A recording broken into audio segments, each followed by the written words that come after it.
Thank you. Hi, I'm Yves, and I'm a boomer. And yes, I have to admit that. And I'm lucky enough to work in a place where we have three generations: boomers, Gen X, and millennials.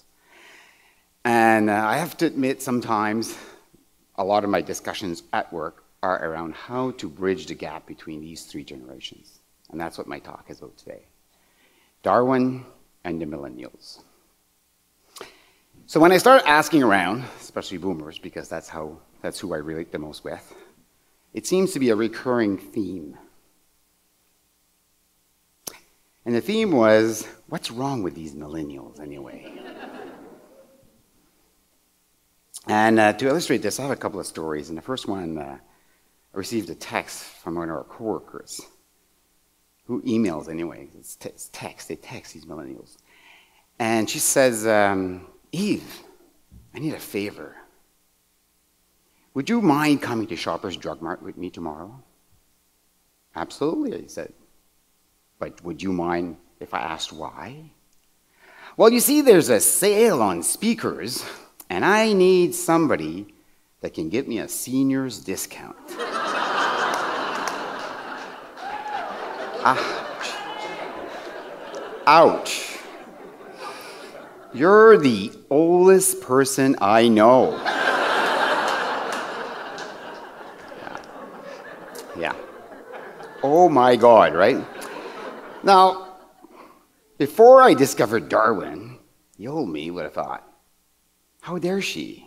I would never have said that to my father, my mother. I would never have dared. How dare she tell me the truth?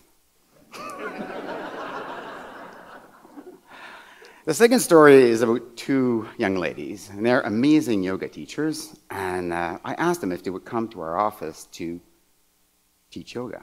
Now, once a week, Wednesdays and Mondays, and I won't name them to respect their privacy. So Kira shows up on Wednesday, and Mel on Monday. Now Kira gets in there. They're both amazing teachers, and they do this for a living. They love it. They love it. And I say, I'll pay you more than you're getting paid at the studio. I'll make you this nice studio so you can come in. So Kira comes in, and she's there every Wednesday, and she starts to build this community, and she blends into our culture. One day she brings journals. It's amazing. Mel on the other side, most of the time she'll text me, and she'll say, sorry, I had trouble meeting our date today. Can I pass to next week? Before I met Darwin, I would just wanted to stop her in her tracks and say, what are you doing? Why can't you come here? It's a great job. I'm giving you all the benefits and you love it. This is what you want to do. Until one morning I saw her at 8:30 in the morning walking by with a smile on her face. Where was she going? So I ran after her. I said, what's up? Where are you going? I'm going to work, she told me. To work? It's 8:30. Yes. What are you doing? I'm opening up my own yoga studio, she tells me. You see, both Kira and Mel had found their passion. And instead of trying to stop her, I gave her a hug. And that's Darwin. Darwinism is it's basically incremental change from generation to the next, grandfather, father, son, right?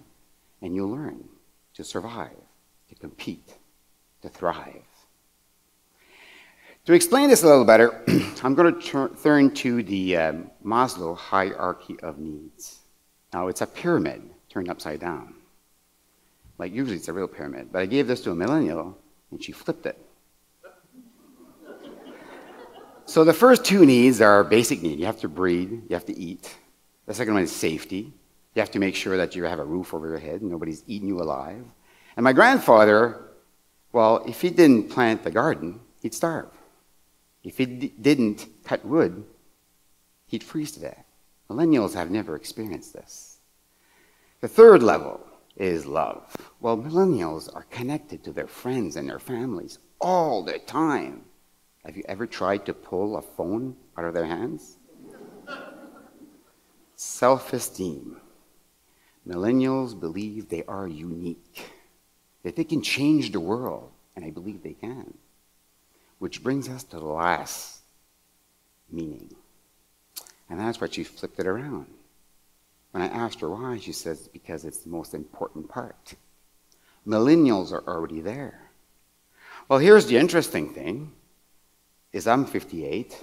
All my life, I've been trying to go through one need after the next. And at my age, I'm now looking for meaning. I've become a philanthropist. I'm more of a social person. I give more to my community. The millennials are already there. Evolution. So instead of saying they can't get up to work, maybe we should be saying, how can I help you find your meaning? Instead of saying or telling them how to do something, maybe we should say, how can I help? Instead of saying they're wrong, maybe we should assume they are right. So what is wrong with millennials today? I am. Thank you.